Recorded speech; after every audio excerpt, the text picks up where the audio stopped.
Hi guys, it's Sally from Strength Ambassadors here, and today I want to show you how to perform a good kettlebell swing. Now, a kettlebell swing is a really good exercise for cardio. I'm still out of breath and I was just demoing. So it's a great exercise for cardio. It's also really good for the posterior chain, especially hip extension, so hip and glute action.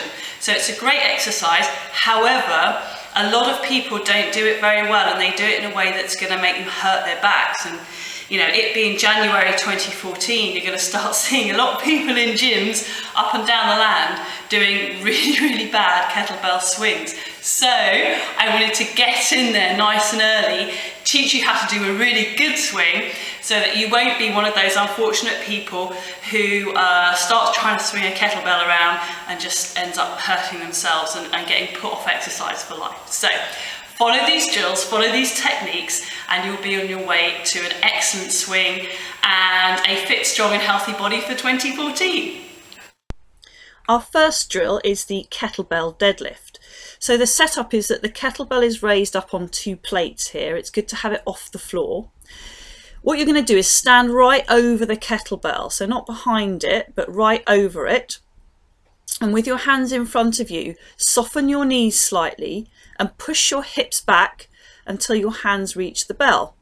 And now snap up to a standing position. So push your hips back and then snap up.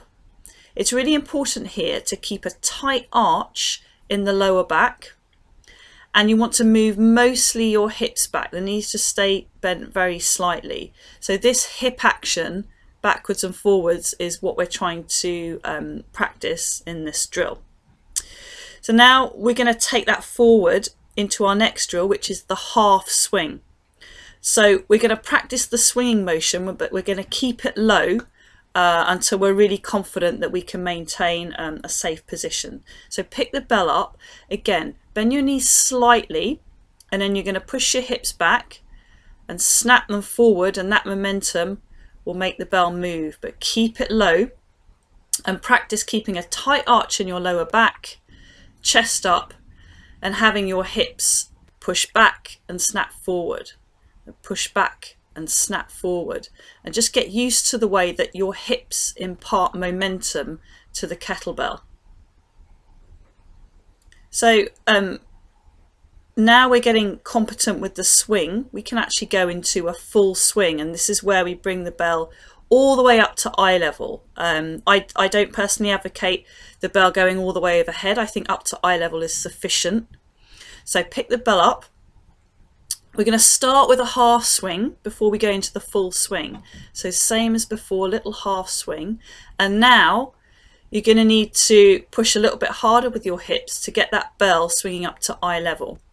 It's really important to keep your arms locked when you do this. If the arms start to bend, the bell's going to flop around all over the place and you'll get tired really quickly. So keep your arms locked, and of course keep a nice tight arch in your lower back, and just focus on your hips going back and snapping forward. They're going back and snapping forward.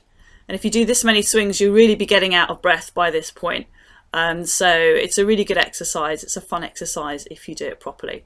So hips back, snap them forward, and enjoy your training.